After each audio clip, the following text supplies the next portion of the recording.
સાથે હિરલ મહેતા અને હવે વાત કરવી છે વરસાદની।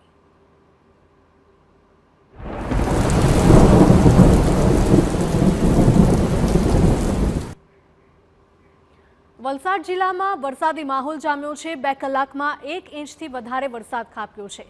ઉમરગામમાં ધોધમાર વરસાદ વરસ્યો। પારડી, વાપી, ધરમપુર અને કપરાડામાં વરસાદ વરસ્યો છે। વરસાદ પડતા વાતાવરણમાં ઠંડક પ્રસરી છે। છેલ્લા ઘણા સમયથી વાતાવરણમાં ઉકળાટ અને બફારો હતો અને છેલ્લે હવે વરસાદનું આગમન થતા વાતાવરણમાં ઠંડક અનુભવાઈ રહી છે। વરસાદના આગમનથી ખેડૂતોમાં પણ ખુશી। વલસાડ જિલ્લામાં વરસાદી માહોલ જામ્યો છે, જેના દ્રશ્યો આપ જોઈ રહ્યા છો। 2 કલાકમાં 1 ઇંચથી વધારે વરસાદ અહીંયા ખાબક્યો હતો। ઉમરગામમાં ધોધમાર વરસાદ વરસ્યો હતો। આ સાથે જ પારડી, વાપી, ધરમપુર અને કપરાડામાં પણ વરસાદ વરસ્યો હતો। વરસાદ પડતા છેલ્લા ઘણા સમયથી જે બફારાનો માહોલ હતો તેમાંથી ક્યાંક ને ક્યાંક આંશિક રાહત મળી છે।